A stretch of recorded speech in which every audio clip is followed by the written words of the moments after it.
Today I'm going to be making kombucha for the very first time. I have gotten a Scoby from a friend. Anyways, this is what it looks like. It's a little mushroom guy. I believe you call this the mother. An interesting name. Anyway, so this is supposed to be kept refrigerated until you use it. All right, so I have 4 cups of water in my pot here. And a little baby who's not happy. I have 12 tea bags here. I have 6 chai tea. I have 6 green tea. Put them in and then let them steep for 15 minutes. When they're done steeping, you're going to lightly squeeze them and then remove them. Now that the steeping is done, I'm going to add in 1.5 cups of sugar and stir until dissolved. So the next thing that the recipe says I'm supposed to do is actually to let this cool down to room temperature. It's too hot. You want to put your Scoby in when it's too hot. I have mine out already because I'm going to be putting it in there. Instead of letting it cool, I'm just going to add cold water, and I'm going to be adding about 8 cups of water. And then the next thing is I'm going to be measuring my water. Measure in 8 cups. Just 8. So we'll call that good enough. Let's see. Stir that up. Let's see, did it say? It said water filtered. Am I gonna kill this thing? Okay. Hi. Hi. Okay. So I just have a question because I'm making the kombucha and I realized that I don't have filtered water. Like I am using the stuff from my fridge. You're using what out of the fridge? The water that comes from my fridge that goes through the filter. Do you know if that will work for it? That's what I use for. Okay, and that worked out all right? Okay, thank you. Fine. Yeah, that was my question because Yeah. I realized that I got all the way here and I was like, oh my goodness, the water. I'll call you back in a little bit. I was confused about what type of water to use because I didn't think about the fact that I might be using tap water. So I was using the stuff from my fridge. I called my sister. She said that should work because should be filtered, and that's what she's done with hers. So we will see how it works. So I'm going to add in my Scoby now. And then, so this is the little guy. All right, so this is the little guy going in.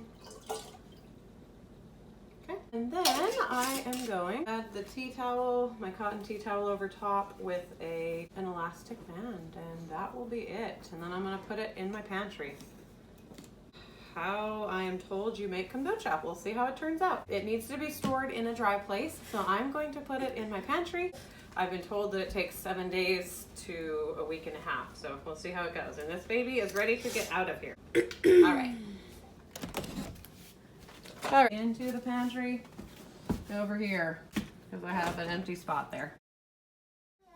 All right, so today I am going to be getting my kombucha out and checking on it.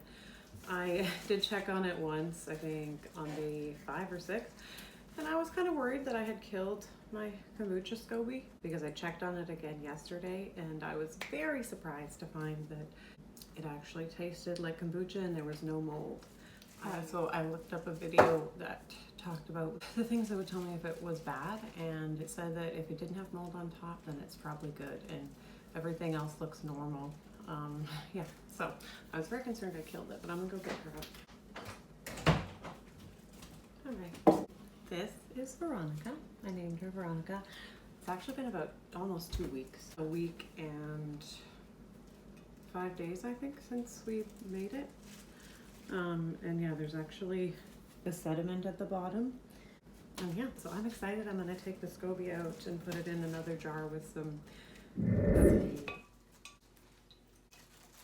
And then we'll just pour some of this in there. And that will be what I save for my next batch. This is my Scoby, Veronica right here. And the rest of this, oh, I didn't taste it. I need to taste it. Yeah, I mean, it's a little sweet for me. I'm going to add in orange and lemon. Might let it sit a little bit longer. Oh, so my baby's getting upset. This was the fun part because I got to chop up different types of foods that I had in my house. I cut up apple, orange, and lemon, and then I mashed each of them a little bit and put them into separate jars. And then I added in the kombucha. You can really try any type of fruit that you want. Just need to make sure that there is a sufficient amount of sugar if you want to carbonate your kombucha. The process that I am doing right now is called the second fermentation, where you add in fruit and then let it sit for 1 to 2 days.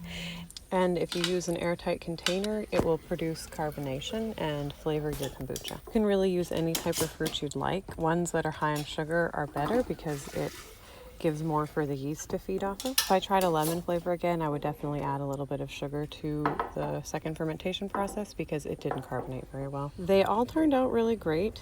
My husband's favorite was the apple, and my favorite was the one that I mixed all three in, which had orange, lemon, and apple. Produced good carbonation for me, and one thing that you are supposed to do is to open your containers each day just to make sure that it doesn't become too pressurized. And that is how I made kombucha for the first time.